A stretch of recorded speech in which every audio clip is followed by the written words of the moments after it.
putik mga boss. Di ko rin alam ano itong pinasok ko. Ako dala ka bukong bahay. Awit. Hanapin pa rin kita boss. Kita kita.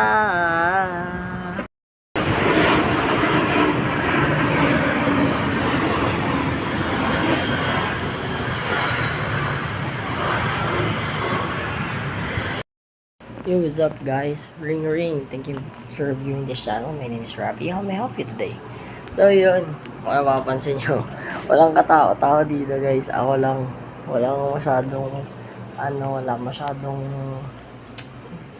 tao dito nag-accommodate kasi supposedly doon ako sa kabilang room. Pero dahil hindi pa nakakalipat yung kapalit ko, so yun, dito muna ako. Ayan, solo flight yan boss.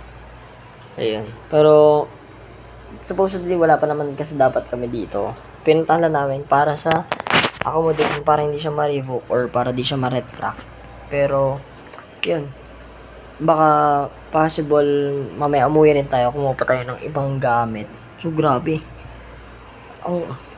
grabe pag batang ka pala no, pag hindi ka city life, ang hirap bumiyahe. Nahiya ako sa nahiya ako sa MRT. Sa MRT na lang boy, naligaw pa ako. Hindi ako kalabas ng stasyon. Tapos yung bag ko pa kalaki-laki. Nakakahiya. Pero okay lang. Sabi nga ni ate kanina doon sa LRT yan. Shoutout kay ate. Tsaka yung mag-asawa yun sila. Para sila mabait. Pagtanong ako, tinuruan nila ako kung paano yung biyahe. Tsaka kung anong station yung palatandaan ko ba para makarating ako dito.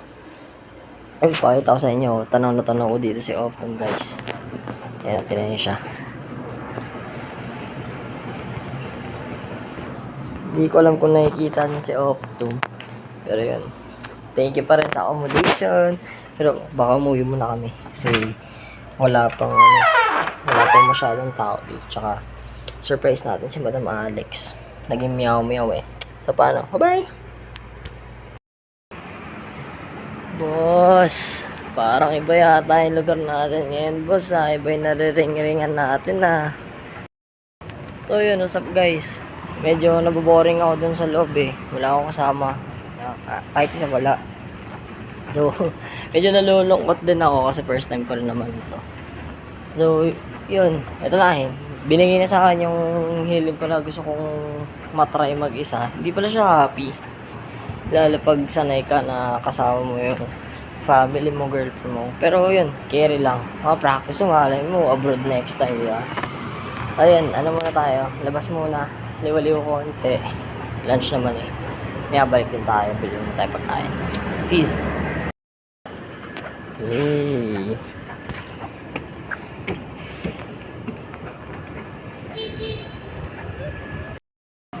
What's up guys? Nag-ikat-ikat pa rin tayo. Nag-ikat pa rin guys. Gala pa rin. Harap tayo ng bigyan ng kape. Siyempre, number na natin. Iwasan na natin yung Starbucks. Medyo mahal eh. Yan. Dito tayo para mag-ipon. Baka mamaya mapalala. Hanapin kayo 7-Eleven. Bandang kanan daw sabi ni ate. Pero pag nabuisit ako, baka maligaw ako. Balik na lang ako. Tama na to. Pero gusto ko umuwi. Pero muna natin to. Malay mo, diba? Kaya ayun, taste muna konti. Tsaka na tayo umuwi. Pagka may arep-arep na. Ching ching. Para. Bye bye. Dami fish. Alright guys, ito yung dinayo natin dun. Guess what? 32 ounce. Panalo. Sana may ganito rin sa amin, no? Laki na ito, boss. Wala pa 50 yata. 50 lang. Lupit ang 7-Eleven dito. Panalo. Yay. So, ngayon masaya na tayo kahit wala tayong kasama dito. Goods na kasi we have our coffee. Paano? Bukas ulit. Bye-bye. What's up, guys? Pauwi na agad tayo dito sa bagong silang. Yung pa rin talaga yung ambience yan. O yan, yung mga tricycle na yan, yung mga jeep. Yung pa rin talaga ito, yung mga yamarot na yan. Yun, nakakamiss, diba? Walang ganyan doon sa Makindi, sa Makati. Iba pa rin talaga pag ang lugar mo. So yun, medyo nanibago lang ako. Kaya hanggat may pagkakataon, uwi na muna ako, di ba? Yun ang puyat-puyat.